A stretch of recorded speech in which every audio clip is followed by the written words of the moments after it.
जेवण म्हणजे फक्त पोटभरणं नसून ते चविष्ट आणि आरोग्यदायी हवं. म्हणूनच साई जीवन कोल्ड प्रेस्ड ऑइल बनवलंय सर्वोत्तम शेंगदाण्यांपासून. ना केमिकल्स ना उष्णता, झिरो कोलेस्ट्रॉल आणि ट्रान्सफॅट फ्री. प्रत्येक थेंबात शुद्धता, चव आणि आरोग्य. म्हणजेच तुमच्या हृदयासाठी आणि कुटुंबाच्या आरोग्यासाठी उत्तम. आजच साई जीवन निवडा, कारण आरोग्याला शॉर्टकट नसतो.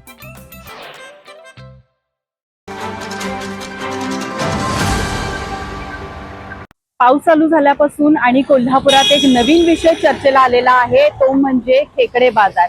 पंचगंगा नदी घाटावर हा बाजार भरतो. तो नेमका काय आहे आणि त्याचा काय प्रकार आहे हे आता आपण सध्या जाणून घेणार आहोत.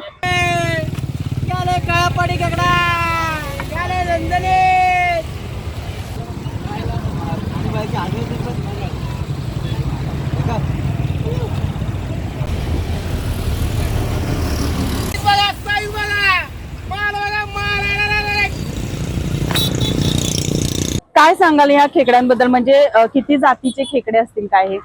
जाती काय नसते त्याला. हा, काय जाते किती सगळ्यासाठी बर. पांढरे कांदे सगळे म्हणतात की वेगवेगळे काय म्हटलं काय येते पांढरे पांढरे येते. रोजचे किती खेकडे तरी तुम्ही पकडता? आम्ही रोजचे 100-150 किलो बरं. विक्री कशी, म्हणजे लोकांचा प्रतिसाद कसा आहे तुम्हाला? चांगला आहे की आहे तेवढे रेट देते ते.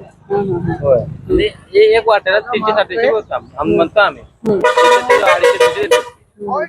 त्याला काय पडत नाही एवढं तर देतो आम्ही खायला.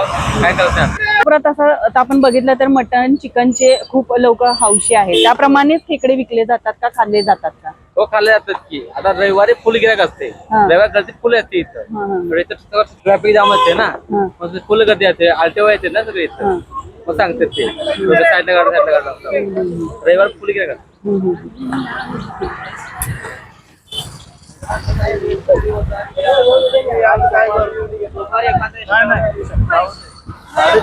बेलीचे किती खेकडे पकडता तुम्ही तरी? या खेकड्यांमध्ये काय जात वगैरे असते का? बर.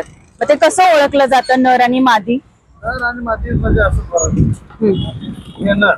नर म्हणजे हे कशावरून ओळखलं जातं, नर आणि? हा हा, ओके. हा हा. तर आता आपण बघितलेलं आहे कोल्हापुरात नदी काठला जी खेकड्यांची आवक वाढत चाललेली आहे, त्या खेकड्यांच्या बाजारात मी आलेली आहे. आणि हा अक्षरशः तुम्ही जर खेकडा बघितला तर यामध्ये नर आणि मादी अशा दोन जाती आपल्याला पाहायला मिळतात. आणि खेकड्यांमध्ये असे काही जाती जास्त आपल्याला पाहायला मिळत नाहीत, पण कोल्हापुरात खेकड्यांची आवक पावसाळ्यामध्ये खूप वाढलेली आपल्याला दिसते. कोल्हापूरकर तर तांबड्या पांढऱ्या रश्श्यासाठी, चिकन आणि मटणासाठी तर खूप फुडी आहेतच, पण त्याचबरोबर जर बघितलं तर पावसाळा चालू झाला की कोल्हापुरामध्ये खेकड्यांची आवक वाढली जाते. आणि खेकड्यांची आवक वाढली की कोल्हापूरकर खेकडे खाण्यासाठी आणि खेकडे घेण्यासाठी नदी काठावर येत असतात. माझा महाराष्ट्र न्यूज साठी व्हिडिओ जर्नालिस्ट नाज अत्तारसह साक्षी दळवी, कोल्हापूर. ताज्या घडामोडी पाहण्यासाठी माझा महाराष्ट्र न्यूजला आजच सबस्क्राईब करा.